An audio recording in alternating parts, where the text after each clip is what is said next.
Hello, my name is David Whitley and I've written the Midnight Charter. Thank you for watching.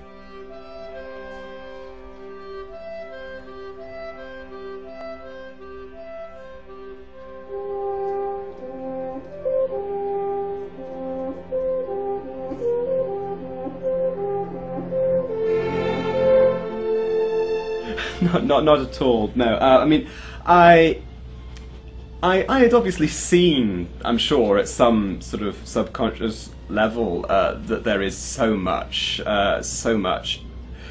consumerism and so much was driven by the need to buy and to sell and to market everything. But actually, the inspiration for me came when I was on holiday. I was in Prague. I was in the old town square where there are an awful lot of sort of oldie-worldy style souvenir stalls. And I was in the middle of them, and I looked up and I noticed that from where I was, the stalls had completely hidden the entire city from view. All the historical sites, all the things that the souvenirs were about, you couldn't see them at all.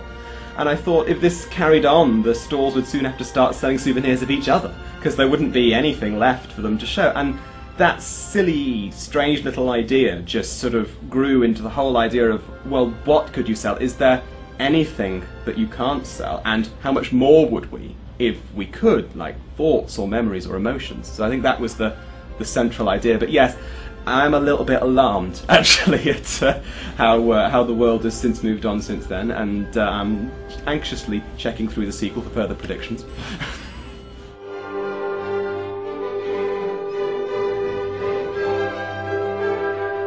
I very much had the 18th century in mind. I think mainly because the 18th century was such an absolutely driven mercantile era. I mean, it was the age of the first ever stock market crash. It was the age when really, as close as we ever been in history to literally anything being able to be bought and sold.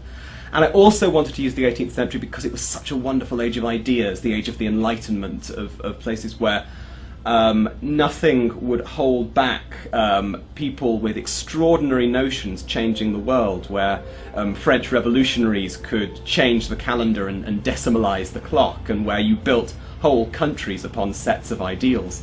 But as for place, I think it's a mixture of a lot of cities that I've been to, a lot of old and interesting cities, London and Venice and Prague, and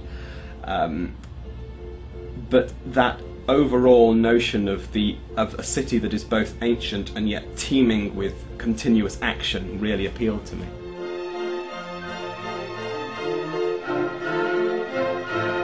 Best part of being a writer, this is going to have to be in two. The best part of being a writer in the sort of public area is, the extraordinary way that you can combine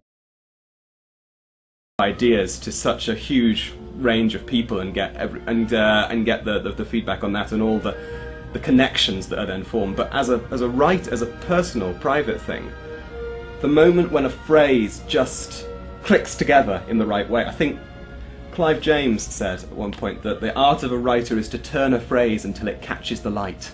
And I think for me that just sums up what the joy of the day-to-day part of being a writer is.